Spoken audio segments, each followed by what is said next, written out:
Mike Rizzo, the general manager. Dave Martinez, the field manager. Here they are, one strike away, one out away. 2. There it is! The Washington Nationals are world champions for the first time in franchise history. And welcome into the task force. I'm Dan Leach, and that was the last time that we saw baseball last October. It is almost July. And will there be a 2020 season? It hangs in the balance. Who better to talk to than the legendary? The guy has a nickname that's on par with the greatest papal person in the world, the Pope, Jon Paul Morosi. John, as you look at these images of Scherzer, the former Tiger, the Never Say Die Nats, are we going to see baseball again, my friend? Welcome into the task force, by the way. We will. Dan and Dave, great to be with you here on this beautiful Tuesday evening in the great state of Michigan. I do think we'll see baseball this year. I do. And really it does. It makes you emotional just to see these images of baseball. And certainly I remember, just as a quick aside, watching that celebration and the embrace between Max Scherzer and Anibal Sanchez, two people certainly have been through so much in the game on and off the field. And I remember being very, very happy for both of them. Of course, they've always been so classy here in Michigan as Tigers.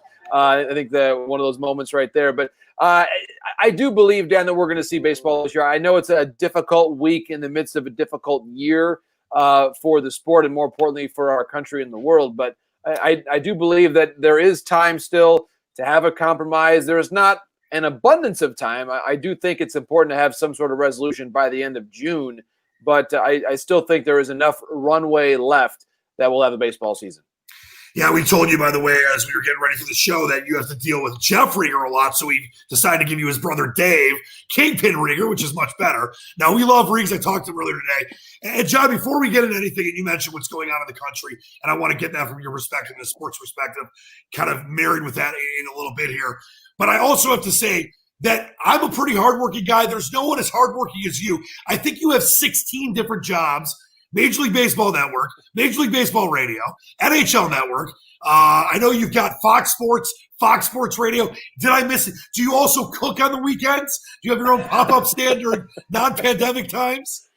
Well, Dan, my main job here lately has been as a father and a husband for the most part at the house, and spend as much time as I can with my 3 daughters. That certainly has been the greatest obligation. My wife works in the healthcare industry, so her job by many, many orders of magnitude is more important than what I'm doing on a daily basis, even on my best day. So certainly there's been a lot of, I think, perspective that's come from that experience, certainly. But I appreciate the kind words, Dan and Dave as well. It's really, really fortunate to be able to live back in Michigan, where I grew up. As we know, what a phenomenal place our home state is. And so just to be able to be here and to still certainly get to a number of games a year at Comerica Park. Now, a lot of my job involves travel in a typical year, of course, more around the country, sometimes international, which I really enjoy, and try to learn new sports. I took a trip last October, actually. I finished my playoff coverage after the first round and took a trip to Germany, actually, to do a soccer story, which I really enjoyed as well. So trying to always keep learning. That the sports world always gives us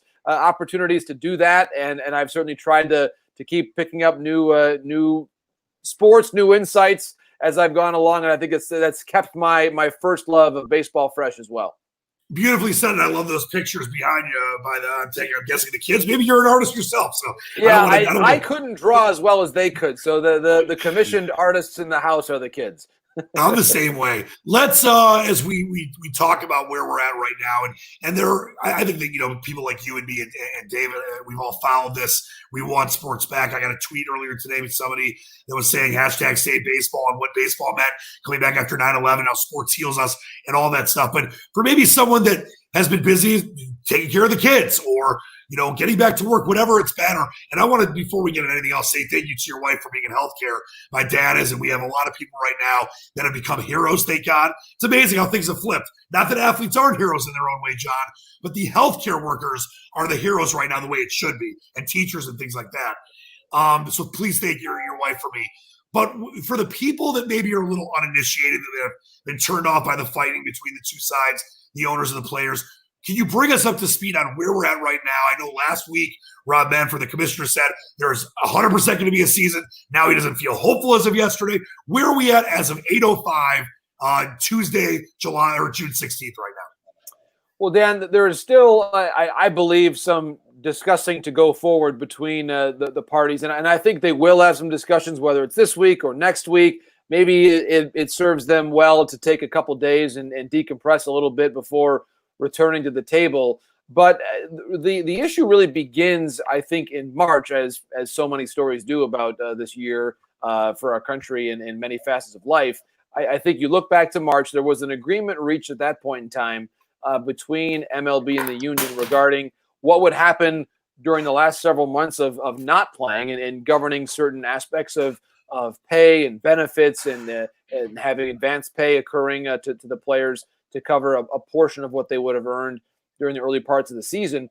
But at issue was a clause that effectively, in the opinion of the union, they believe they were entitled to the full prorated salary. So therefore, if you play 81 of the 162 games, that you would get your exactly half of what your salary was going to be, just to use round numbers. If you sign a $10 million contract, you'd get $5 million.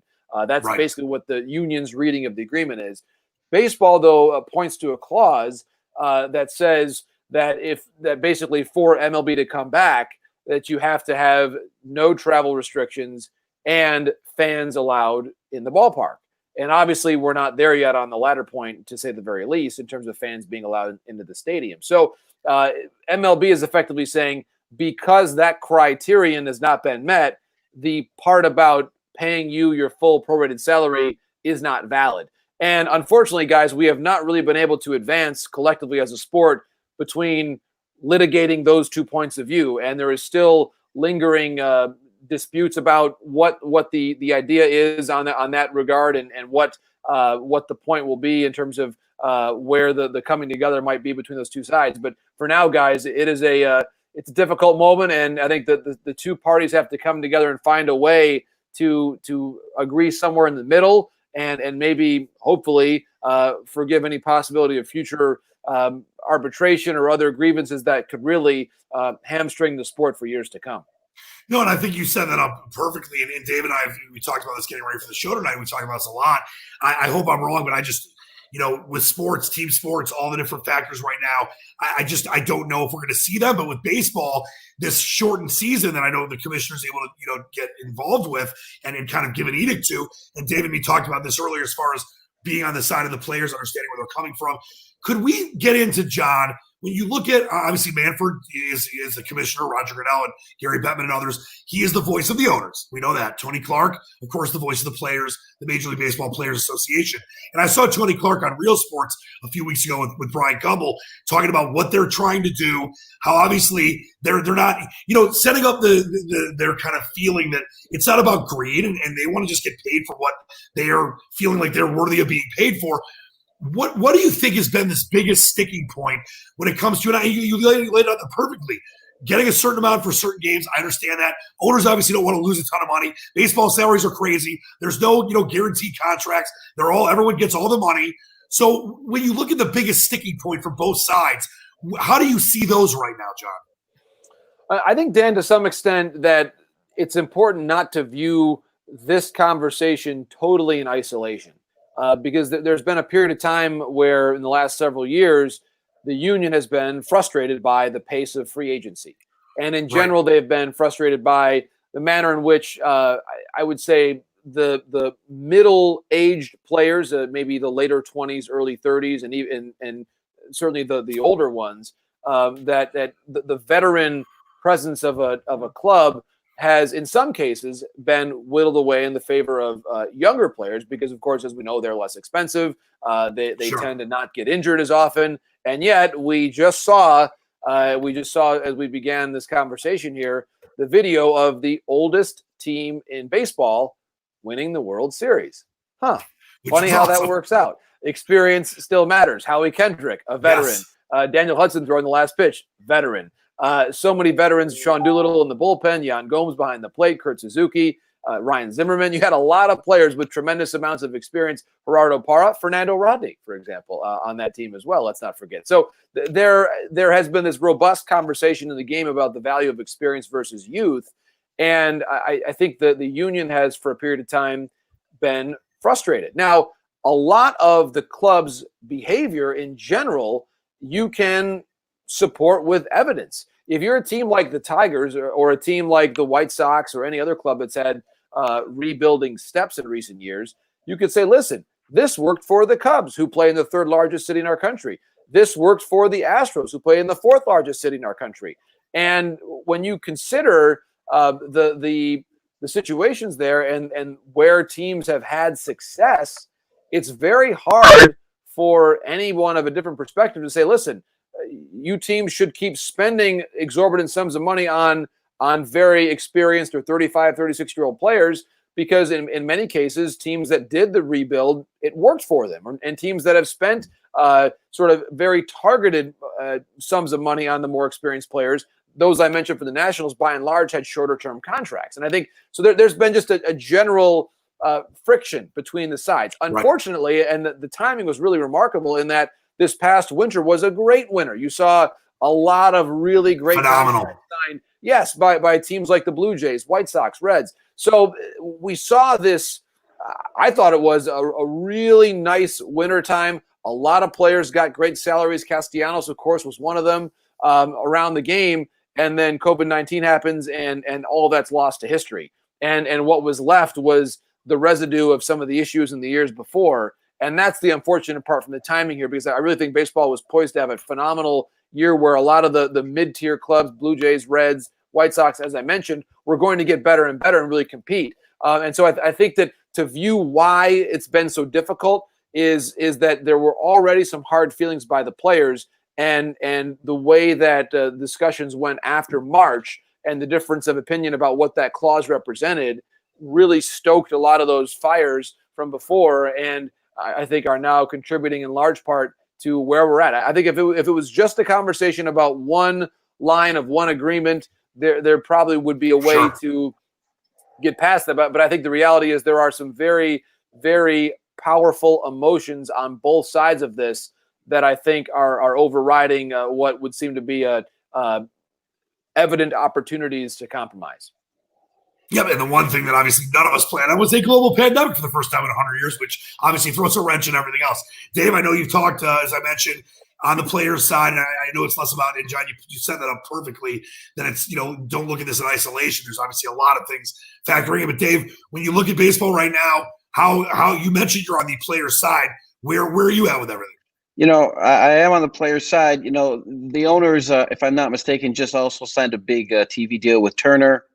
So they did get that done during this time.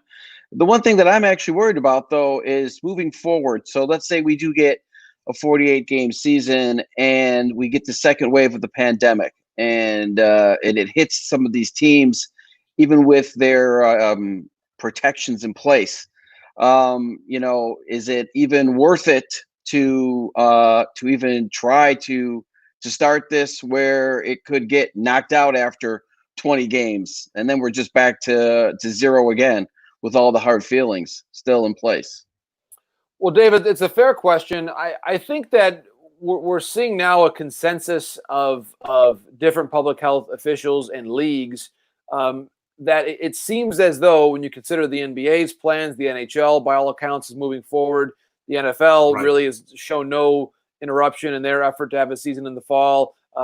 It appears college football we will still have a chance to see this fall, perhaps at least. And then we're already seeing in the next several weeks, in fact, professional soccer returning in our country. The NWSL, the top women's league, they're going to begin in the next couple of weeks. MLS begins in the early part of July with a tournament in Orlando.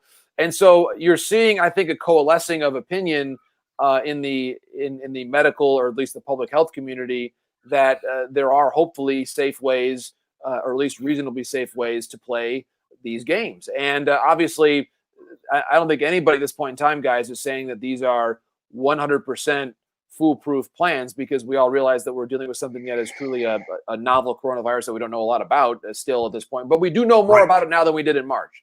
And I think Yes. that's been a key factor in all of this is preparing the public health apparatus, the hospitals, and educating ourselves as a society of ways that we can hopefully minimize the effects of COVID-19 in a way that allows more segments of society to come back. And obviously it's not a perfect answer. It's not a perfect solution, but it does seem to me, and we have seen it successfully happening. I mentioned earlier, I'm a soccer fan. I've been watching a lot of the games from Germany, Love soccer. Italy, and in the last little bit, of course, the EPL begins this week as well. So we're seeing more and more sports come back and do so, frankly, successfully. And it's been now a number of weeks in Germany that they've been back. But again, the important context there is their spike was never as high as our spike. So I think it's important to have that context. That they've succeeded. And South Korea, by the way, South Korea's done a great job with their base with the KBO. Well said. Taiwan, South Korea, both. So I think that there are success stories to draw upon.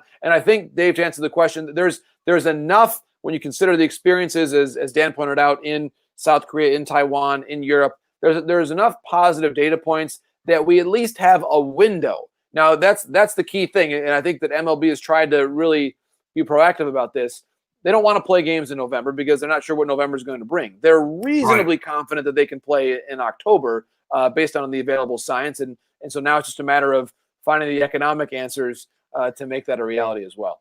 And don't get me wrong. I would love to see baseball. I mean, heck, Dan and I talked about it earlier this evening. I mean, with a 48-game schedule, what if the Tigers can make a run? I mean, this town would go crazy. I mean, it would be great. And the PGA Tour has come back. And NASCAR has come back. So, yeah, I mean, it can work. I was a little, upset with the Houston Texans, the Dallas Cowboys, and the COVID stuff with Ezekiel Elliott. But like Goodell said, with more testing, we're probably going to see more people that are positive that maybe did not show symptoms. So I think, but I would love to see baseball back. But I guess speaking of that, John, how about those Tigers at 750 to 1? Are we ready to put some cash down? Let's do it. So I'm seeing the Tigers now. I am really out of my depth in speaking about anything along these lines, but that would appear to suggest the Tigers are expected to finish at the bottom of the American League. But you never know. You never know. I know. If it's a 48-game season, my friends, you've got a lot of possibilities there. And this is where, honestly, to make it a serious point here, I think that you start to wonder, do you call up, depending on how they look in spring training, the abbreviated summer training, whatever it is, Skubal, Mize, Manning? You're maybe not going to have them start the season with you if it's a normal 162 and you don't believe that you have a legitimate chance to finish ahead of the Twins and the Indians or the White Sox. But 48 games, you could have a good 48-game stretch. And if that's the case, maybe there's an argument to be made to call up the kids right away and put them right in there and see how they do. And, service time be darned. Wait about that in the future and worry about that in the future time. But I think for now, take your chances at this and see if you can maybe find a way to put together a pretty special year for at least a couple months. And like I said to Dave earlier, I'm plopping down $100 on the Tigers to win 75,000. Why not? Now, before we get into the Damage 101 starting the great Jon Paul Morosi, we'll get to that in a minute. Let's lay out a couple of things here, John. How do you, and I know, and you, this is one of the many things I love about you. We're both positive people, but you're more optimistic about this than I am. And that's great because I need someone like you that's way more plugged and say, listen, I think this still is going to happen. Where do we go in the next, let's say, few days, week, whatever? And then I think this is a great question here by Blake Zach, who says, if there's a 48, 50-game season, how would the schedule be decided? So how do you see this all playing out if, like you feel, which I love hearing, that it's going to happen, how is that all going to work? Well, great question from Blake on that, and you as well, Dan. I think that we'll see a lot of the travel and a lot of the games still being very regionally focused. I'm not sure if we're going to see the Tigers, for example, playing the Yankees or the Red Sox this year. It's going to be a true, to use the old school, like high school sports analogy, it's going to be a true conference championship. You're going to play within your conference, so to speak, your division, and then maybe the crossover to the National League if you're an American League team. And that's going to be your year. If it's 50 games, 48, 54, depending on whatever the even numbers work out to be. But I think you'll probably play a lot within your group of 5 teams in your division, and then maybe a series or 2 against the other National League counterparts, depending again on how many games we play. And that's the year. So I think that we're going to see that keeps the leagues and the teams more geographically centered, which makes it easier logistically, planning-wise. I think it's a good strategy to take from that standpoint. And then for now, the big question, and I think this is really part and parcel to what's going to happen in the next couple of weeks, is MLB would like to increase the number of teams in the playoffs. But the players are not going to agree to that unless there is a more comprehensive agreement that involves them getting maybe the number of games they want, or their full pay. So there's a lot there that I think it's all going to be on the table when it comes to the future possibility of a grievance either way. To me, I really think it's important for the game to move forward to not have this potential hundreds of millions of dollars and or even $1 billion I've seen reported out in the future hanging over the sport, because that really doesn't do any good for anybody. When you think about teams that are going to say, well, I'd like to sign this player, but I've got this possibility of a liability out there in the future.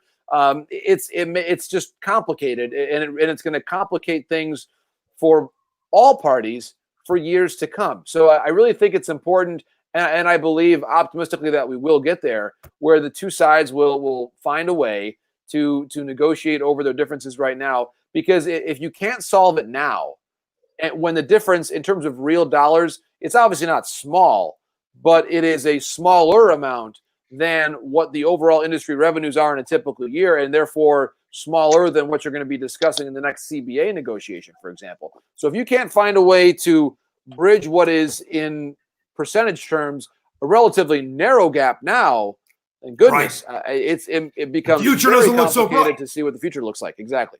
Yeah, and that's the thing. A lot of things I've been reading, and obviously following what you are talking about, because you have your pulse on this. It seems like we might get a 2020, but 2021 could be 5 times harder.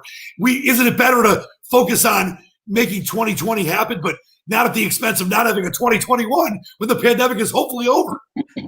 Well, there are obviously a lot of different variables there, Dan, and it's a great point. We don't know when the vaccine arrives, and certainly that's a question for folks that have a lot more expertise than I do on that end of things. But I think we have to acknowledge it's certainly possible that next year will be in some way impacted by COVID-19 as well. We don't know that yet. It's a possibility though, and I think that's another thing that's probably weighing on everyone here. And also, I'd make the point as well, Dan and Dave, that you think about the wintertime, and unless the teams have an element of revenue, what's the winter going to look like? What's Mookie Betts' market going to be? He has done everything right. Phenomenal person, player, everything. So what happens for Mookie when he might have been looking at $400 million contract, but then he looks around this wintertime and teams have had either very little revenue or almost none, and then you wonder what are they going to be able to spend on a player of that caliber in the future? So there's just so many different questions right now, guys, that I do think, though, there's a way to play this year here in 2020 and end it on time, mostly in a way that hopefully protects what you're going to be having next year. But what's going to have to occur here, guys, in any reasonable situation, because there are going to be difficult moments in this year if you play. Someone will likely test positive. You have to acknowledge the possibility of multiple people on a team testing positive. What then do you do? And it all circles back to this very important word, which is trust. There has to be trust.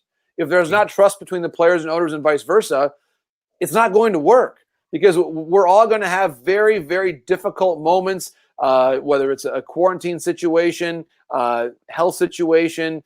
We're stepping into a very, very difficult moment, and we're going to have to trust each other, because if we don't, the chances of success are, in my opinion, quite low. Beautifully said, by the way, for Mookie Betts. Instead of $400 million, I'm going to offer him $4. $4. It's a great deal. And all the crowd to come to Detroit. He's agent right now and see how he feels about playing for the Detroit Dan Leeches. They're the robust team that's playing out of Detroit right now, right? Do you want him? Do you want him to be on your? All I have to my name. Do you want to be on your baseball team or your On bowling what? team, Dan? Do you want him to be on your baseball team or your? I think he's a Maybe pretty good both. bowler. He is. He has bowled All I have is 300 games, as I understand it, Dave. Well said. Yes, 9 for Dave. All I've got is $4. So like I'm gonna give him all my money. That's a great deal for him. All right, John, you're a very busy guy. We appreciate you being with us. So I don't want to keep you too much longer, but Dave has done an incredible job as always and come up with 5 questions. We call this a Dan Leach one-on-one starring the Pope, Jon Paul Morosi. I have no idea what the questions are. John, are you ready? I am ready. This is going to be a challenge, though. My broad sports knowledge has really regressed into the baseball world, so I am very nervous but interested to see what's happening here. Don't worry. Some of these could be completely non-sports. It should be tons of fun. So Okay, let's here we do go. it, Dave. Question number 1. All right, so question number 1. So video game fans finally got their first look at the new PlayStation 5, which Sony released on Thursday.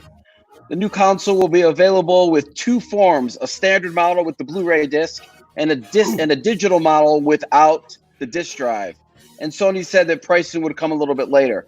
I'm very excited personally for the new Resident Evil 8 game, The Village, which is going to be part of the new format. You're a big Milojevic fan. So my question for you is, what games will you be looking forward to on the new PS5? Okay, I will admit, I have not played a video game of any kind on a console since probably college. That's Wow. a long time ago. So that was 5 years ago. 16 years ago for me. That's quite a drought. My last round of golf was about 20 years ago, in fact. So I am not a very the next well-rounded. round's on me then. Okay, exactly. So if I could, I'll say this: if I could find a game, what I want to do is I want to bring back NHL '93. I want to bring back NHL '93. Yes. I want to have Gretzky and Lemieux, LaFontaine, Cicerelli, Yzerman, the whole crew. And of course, we're speaking here on the anniversary of the Wings winning the Cup in '98. And tomorrow, in fact, how about this, is the 25th anniversary of the first Cup final game ever at Joe Louis. Game 1 of '95. Of course, Brodeur was sensational in that series, and the Wings never really had a chance. That so many. I mean, I can't remember exactly what the difference in shots on goal was in Game 1, but I felt like the Wings outshot them 2-1 and still lost. The trap was there, and Jacques Lemaire just did a masterful job. But that Devils team, I know at the time everybody said, "Well, the Wings are so much more talented," and they obviously were a phenomenal team. Detroit was.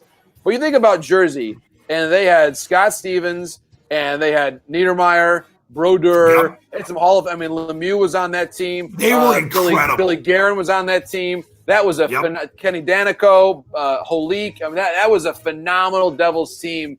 So well balanced and with an all-time goalie there. So the Wings had a great team that year, of course. And it was funny. I was actually watching. I went back and watched the. Sorry to go on here, but I was watching the introductions as they aired on the Fox, then the Fox broadcast. I was watching the Wings roster, and you forget the number of players who were on the team in '95 who were then gone by '97 when they won it. Right. Coffey was gone. Cicerelli was gone. Primo was gone.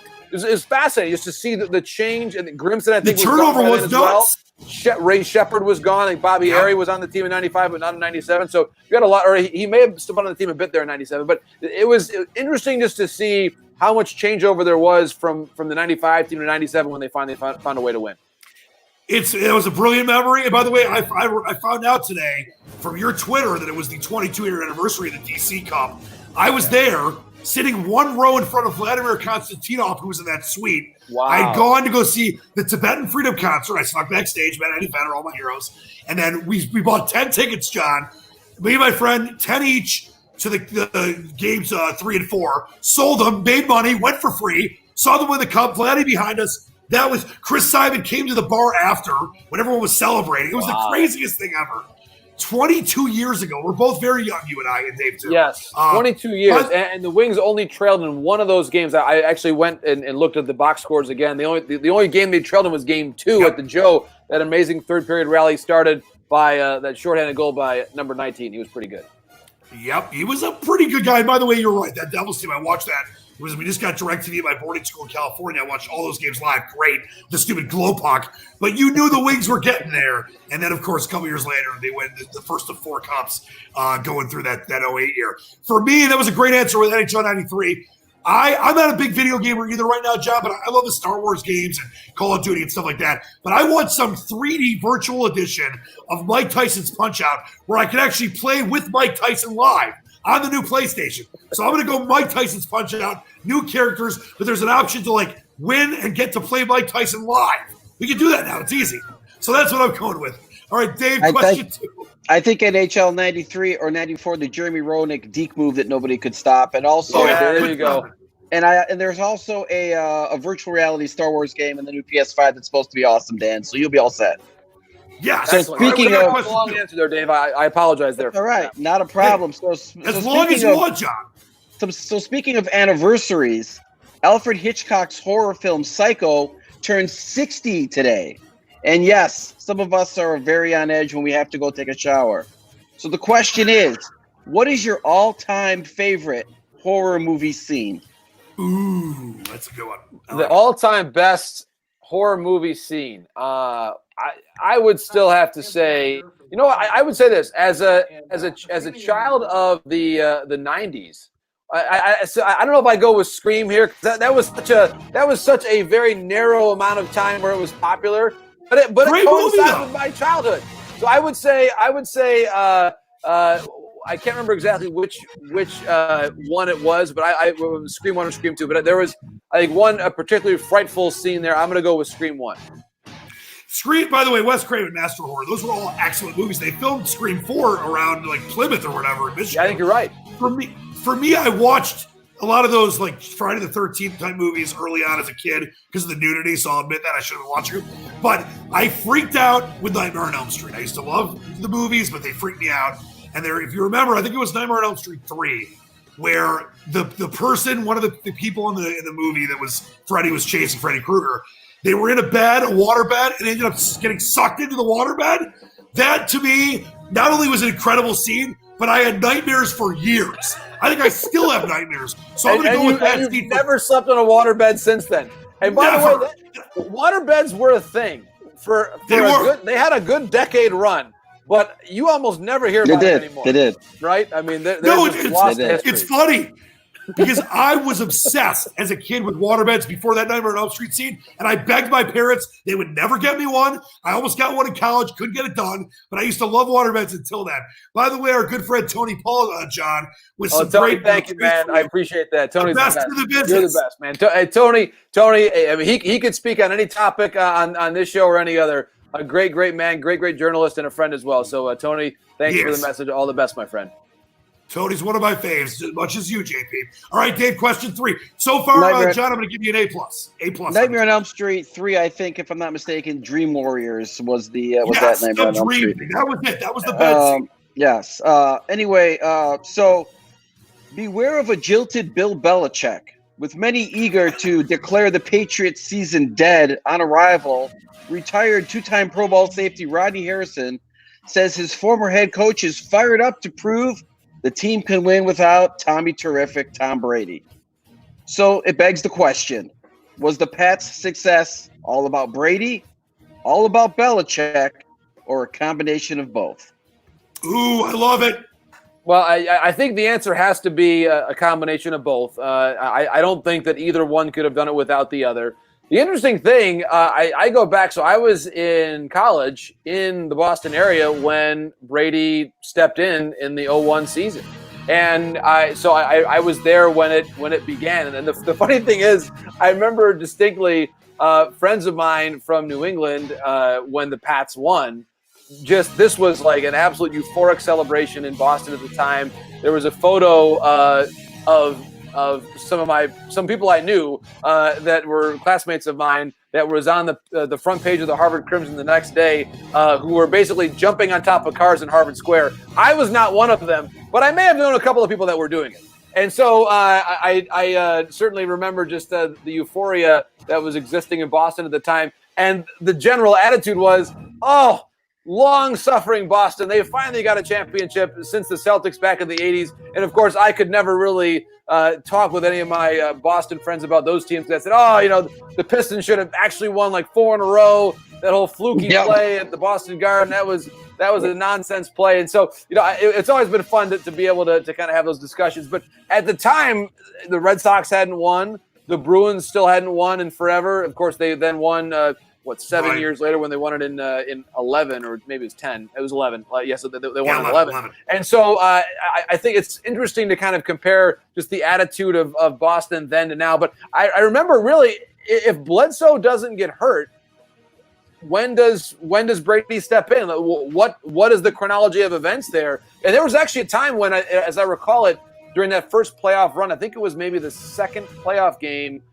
when Brady got hurt, I believe. And Bledsoe came in and was actually a key. He did. I think it was maybe against the Steelers before the. People thought he was going to come back. Right, exactly. So I think it was the Steelers game. I believe that was the second round, maybe. And correct me if I'm wrong, but I think so. That there was a moment there where Bledsoe was actually really important there. At that point, he had a big pass to Troy Brown, I believe, for a touchdown there for the Patriots. But I would say that the long answer, as my answers typically are, they needed each other. I think that it's 50-50. And there's no way that you could say that Brady is a system quarterback and that it was just basically Belichick pulling all the strings. I wouldn't buy that for a second. But I also think that Belichick's method of coaching has been extraordinary, and also just kind of understanding personnel. And I think that's one of the unique things about football, where you can have a coach who has such profound control over the roster and player development at that level, at the professional first team level. Whereas in baseball, it's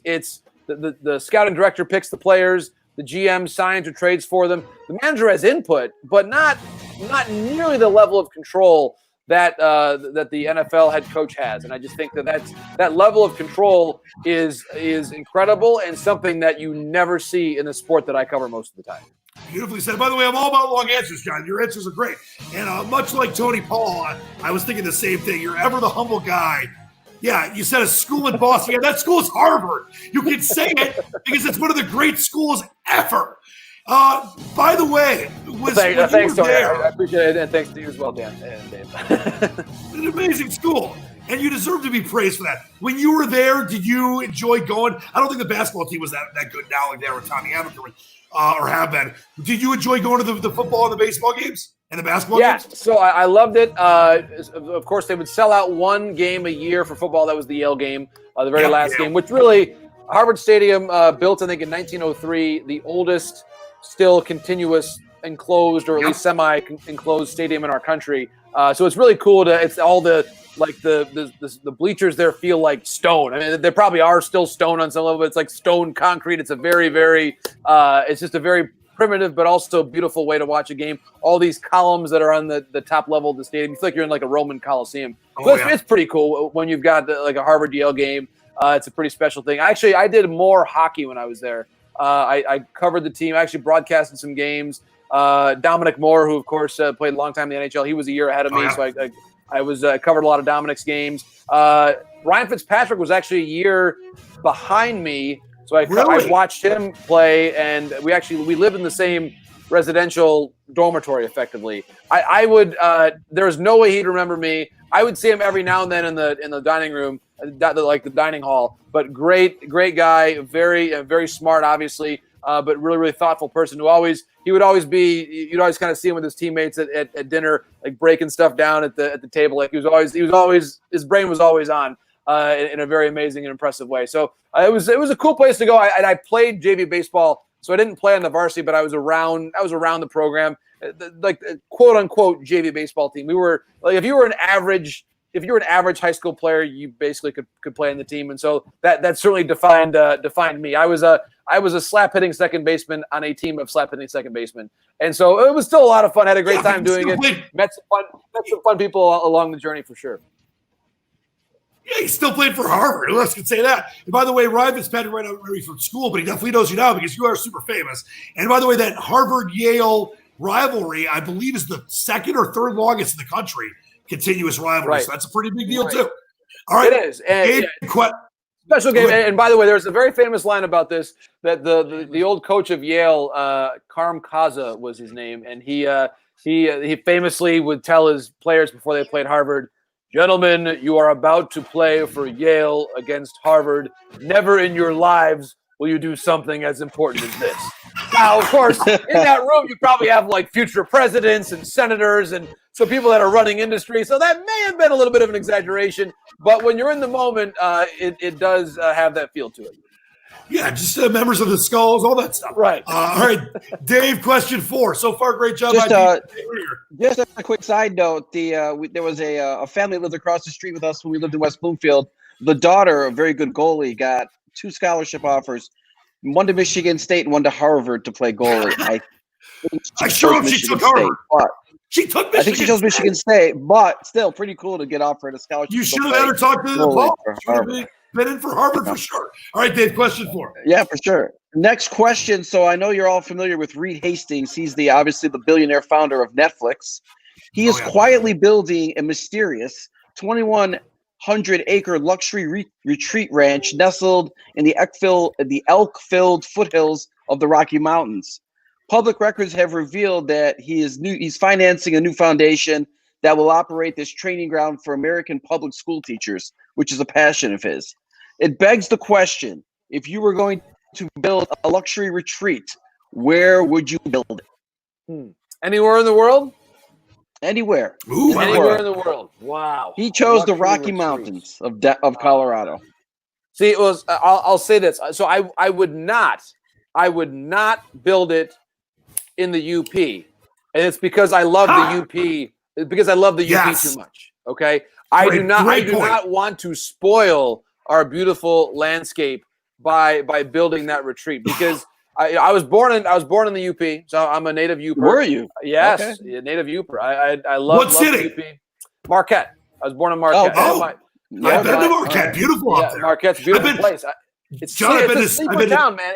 I tell you what, it is like a scaled down version of Portland, Oregon, in terms of its the natural beauty, and people love to get out, and just the Upers are the best. They're just I've been all the way up to Copper Harbor, John. You'll be impressed. I've been there too. It's a beautiful. I've been all the way up to Stu Lawrence. Gorgeous up there.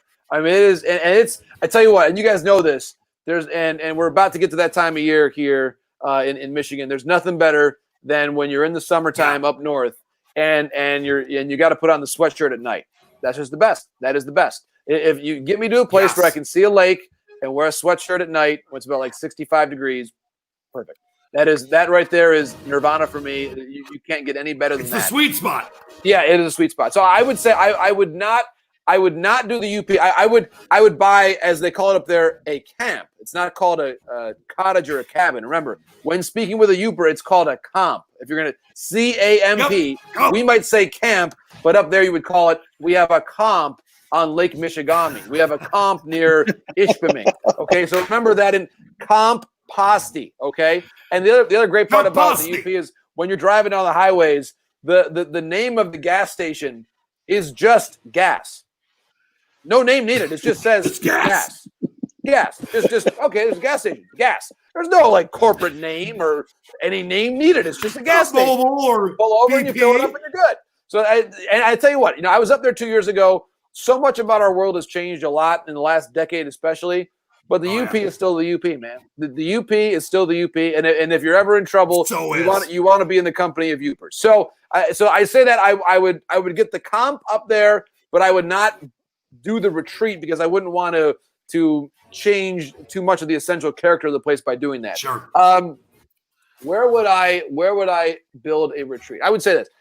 I still believe that in Sicily you have enough land where you could build the retreat without changing too much of the infrastructure there of the community. So I would say you find a place, you think back to the beginning part of like Godfather 2, that sort of landscape in Sicily. That way I could practice my Italian when I'm there. By the way, I will say this. One of my Italian teachers, I've had a couple of them that have tried to get me tuned up so I could communicate a little better in the la lingua bella, as they say it. One of my teachers is Sicilian, right? And so the textbook that he gave me was called Italian my second language, which didn't necessarily mean it was my second language, but his second language, because his first language is Sicilian, which is different. Wow. So one of the really unique things about Italy, don't ever forget this. When you travel to Italy, when you think about the Italian that you would learn in a class in high school or college, Italian is merely one. It's sort of the de facto centralized dialect that when Italy finally became a country, which by the way happened more recently than we became a country, that they were used to be just a loose confederation of different fiefdoms and principalities around what is now Italy. They had to pick a common language. So they chose the one that was in Florence, the artistic cradle of Italy. So they basically said, okay, everybody, the Florentine dialect is now what we're going to call Italian. So I suggest you learn it. But if you go to the little towns, like when I went to the little area of the north of Italy where my family came from before they moved to here to Michigan, the little town of like 1,500 people there is a dialect spoken there. And so there's like two languages. There's the Italian that you're supposed to learn in school, and then the dialect that you would learn. I didn't know that. Home. So there you go. So remember this, when you're in Italy, it's always a 2-track linguistic deal. And you might speak the Italian that you would have learned in the phrase book, but if you're in Sicily or if you're in Naples, they will not necessarily always be speaking Italian. It may be Napolitano. So always remember, there's always those little regional variances. Now, by the way, I probably spelled it wrong, but all I can say is bellissimo. Grazie mille, amico. È un grande piacere di parlare con voi. Queste note. Yeah, I love you're going with the Italian roots, the Pope stuff, the mafia. It's brilliant. I did work, John, if you've ever been there, at the world famous Grazie Ristorante on Main Street in Ann Arbor. Yes, I used to love it. Great chicken, very authentic, great spot, and really, I always say you can judge, and we're fortunate to have a lot of places in our area and in Michigan. She-Wolf is one of them, and a great place in downtown Detroit. Phenomenal place. She-Wolf is just excellent.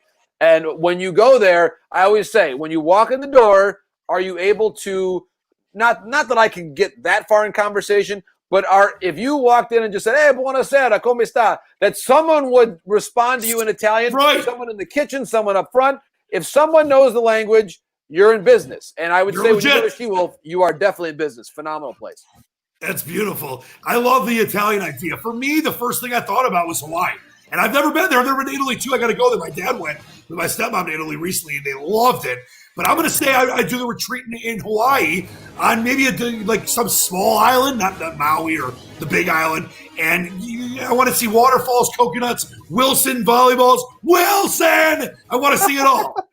All right, Dave, you've done an amazing job as you always do. But let's hit out of the park as we always do with question 5. I just got to say, where else but the task force can we go from Marquette, Michigan to Harvard to Naples in Italy? Yeah. I mean, Sicily. only here. We have spanned the globe. Only with the Pope. I mean, I love you, John.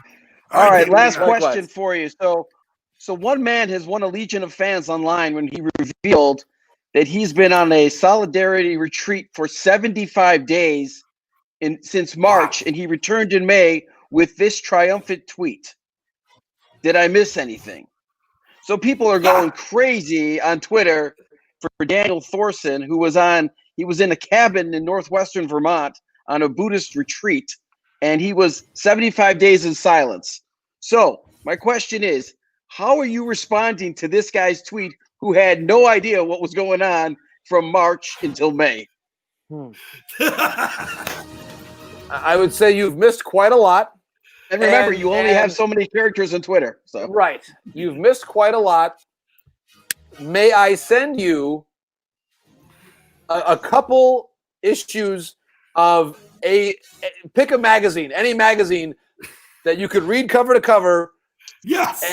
And then I would suggest a further 75 days to contemplate and reflect over what you've just read. That's brilliant. I may have gone over 280, but I would pare that down because it's almost as though you emerge, read the headlines, and then just have that moment of the aha moment that says, I've got a lot to catch up on and think about ways that we can be better collectively and hopefully upon reflecting some more, come back. Because I actually think that moments of reflection are probably more important than ever now. Absolutely. And we've got to make sure that we build in that time to our days. So I would say actually to have that amount of reflection, he's doing it right. That's beautifully said. Can you imagine if you're just on some retreat, you had no idea what was going on? I would simply just respond with hashtag 2020 can go blank itself. And that's all they need to know. Just get rid of it. I think I would just say WTF. I mean, I don't know. I mean, right. We've had so many times when we've said like it's been a year. It's been quite a year this week, right? I mean, we've had a lot. There have been a lot of weeks in 2020 where we've said it's been quite a year, and it's as in like a year's worth of news or emotion or feeling in 1 week. So we've had that, but the important thing is, to Dan and to Dave, you guys are keeping the conversation going and keeping us connected, which is more important than ever. So keep doing what you're doing, and it's been so much fun chatting with you guys. And I feel bad that I've gone on for so long and well over my allotted time with my answers, but it's been a lot of fun. Not at all. Listen, you are as interesting as a person as I've ever known, and your kindness to me means a lot. Two quick things I want to do before we go. One, here's a surprise for you.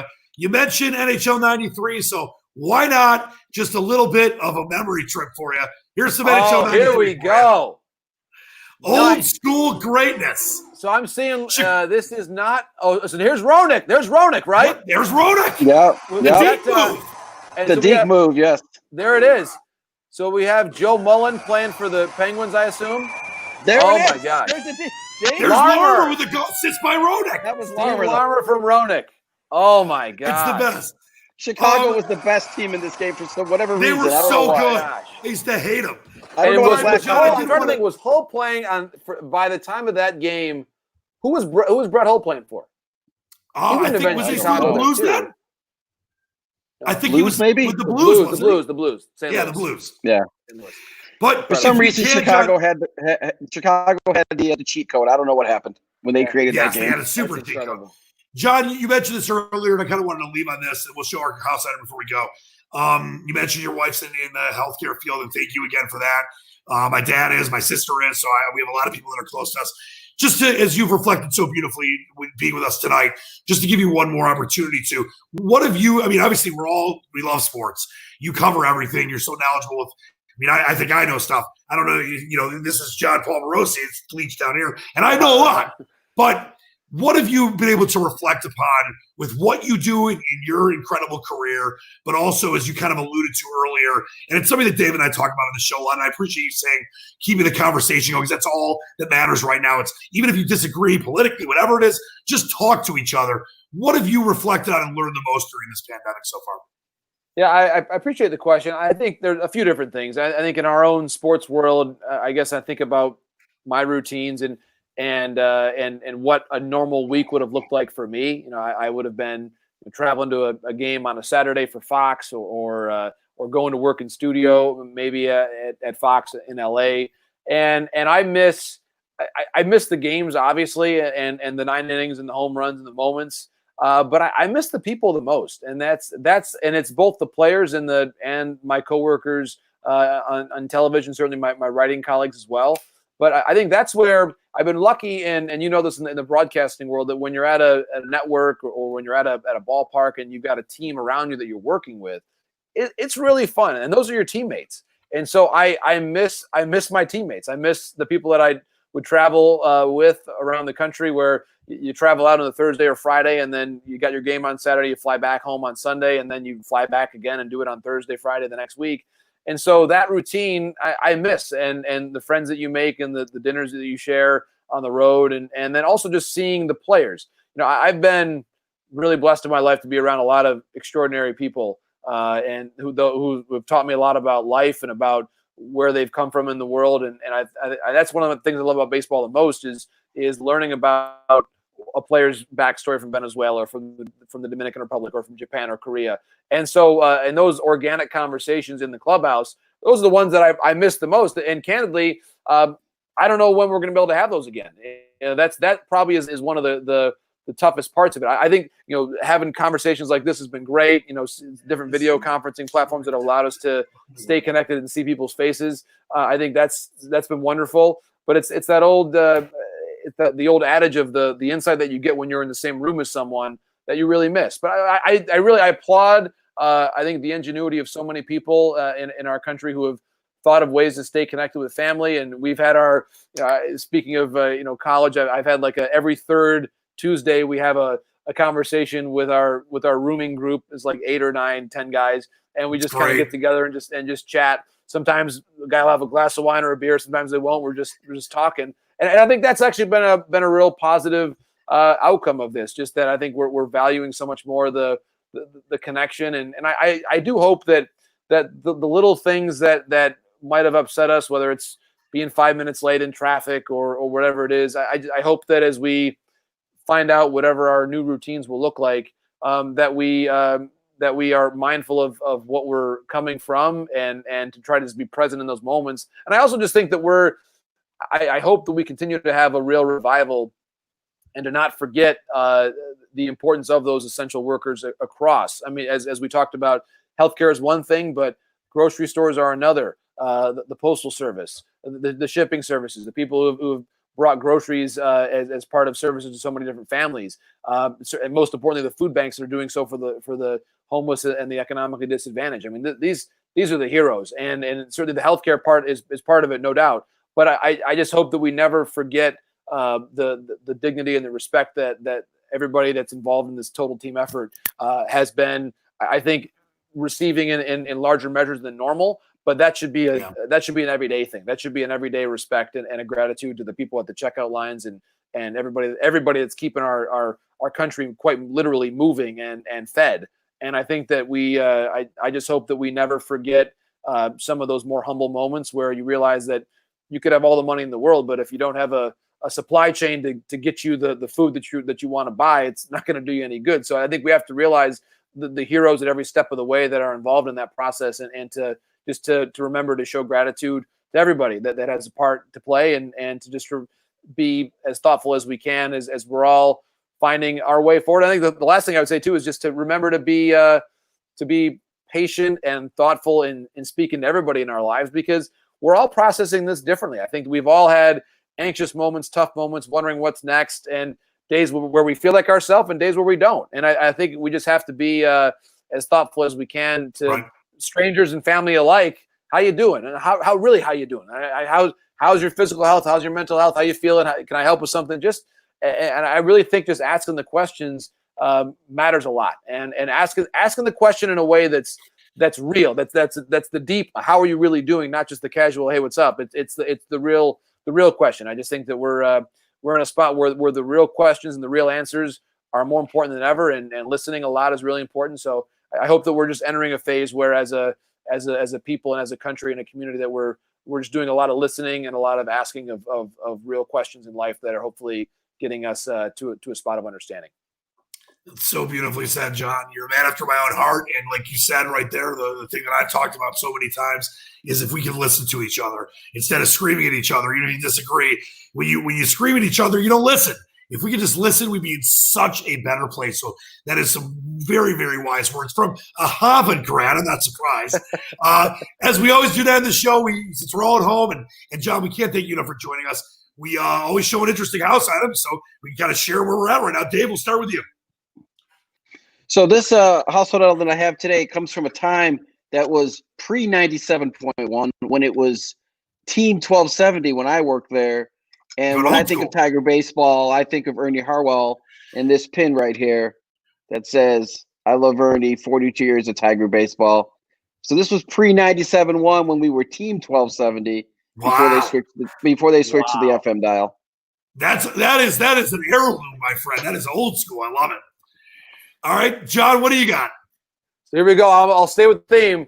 Up on the shelf, I've got the old corner, Michigan in Trumbull, right here. And it was a beautiful photo that I've kept now. I have it behind me. It's got the black and white around it, and then with the beautiful colors there for the diamond. And of course, we've all got that recollection of our first Tigers game and the first time that we had. There you go. It's good. Good look there. The first time that we had seen a game there, and for me, it was in September of '87. I went there with my dad. The Tigers, of course, were making that run to the division title that year. They were playing the Brewers. Trammell, who was my favorite player, got 3 hits. They beat the Brewers. Sparky pulled Doyle Alexander out in the 9th inning and was roundly booed, even though Henneman came in and finished out the game. Yep. But just Mike what a great Henneman, team wow. that was. I remember thinking there's a number of Hall of Famers that were in that game because Trammell played, of course, Molitor and Yount on the Milwaukee side. It was it's a game that I'll always remember, and so that and it's that green of the grass, just that when you walked out of that tunnel, it was always so dim, and then when you walked out there, it was the greenest grass you've ever seen. That beautiful infield like a beach on a Sunday, just how it looked, it was just perfect. So I'll never forget that, and I just to be able to have had, I'm fortunate that we've had the experience of being able to take my kids to a game at Comerica. Hopefully more to come in the future, but just that first game, the magic of that, you never forget it. There's nothing like it. And like you said, John, I was thinking about it as you had talked about it. The smell of the hot dogs, the grass, and the outfield. It's just nothing like Tiger Stadium. Now, you guys both went Tiger Stadium, which is great, or Tigers. You were talking about up north. I luckily just was able to go up north last week. Went to Grand Traverse, went to Charlotte, went to visit my Camp Tanuga in Kalkaska that there was no one at, which was I started crying on the dugout on the side of many of my finest athletic accomplishments, the 3 or 4 in my entire life. But it was beautiful to do that. But I wanted to share some fudge. Fudge! Hey, I got fudge. Go. Well some done. Kilwins fudge. Nice. And John, as appearing as a guest on this show, you will get your own fudge. Just let me know what kind of flavor you like, and it's on the way. Very good. I love it. So did you go to the Kilwins in Petoskey, Charlevoix? Where was it? Charlevoix. Went to the Kilwins in Charlevoix. I was there last summer. Great spot there, right on the main street there in Charlevoix. Beautiful. And they've got a great deal. You buy 2 blocks of fudge, you get 1 free. So it was a perfect deal. That's awesome. I love that. It's great to hear that up north is doing well, man. That's great to hear. It was fantastic. That's great. People are being safe up there. They're taking it seriously. You can still enjoy the beach and golf and all that stuff, but you can feel like obviously they're taking. There's a sign in the Grand Traverse that said "Stay safe to stay open," and that was a brilliant message. And that's what's going on up there. So great place to go. John, cannot thank you enough. Nothing but continued success. You're just one of the best, not just in Detroit and the connections we have to you here, but anywhere in the country. We love you. We love your work. We hope you're right about baseball coming up soon. I hope I can see you at Comerica Park coming up soon. But thanks so much for spending time with us. You're a busy man. It means the most to us. It means a ton, John. Hey, love you guys too. Love the conversation. Keep it going. And again, just thanks to everybody for making this possible, and certainly send my family's best regards to everybody across Michigan. And again, as I said, stay safe to stay open. Let's keep it going and keep our momentum positive. And hopefully I'll see you guys back at the ballpark here very soon.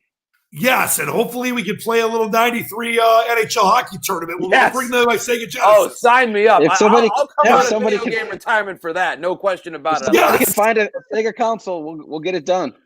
Sounds great. I got one somewhere for Dave Rieger and the Pope, the legendary Jon Paul Morosi on Dan Leach. Thanks so much for joining us. Wash your hands, stay safe, be kind to each other. And as John said so brilliantly, please listen to each other. Have a great night, everybody. We'll see you next time. Believe in the dream.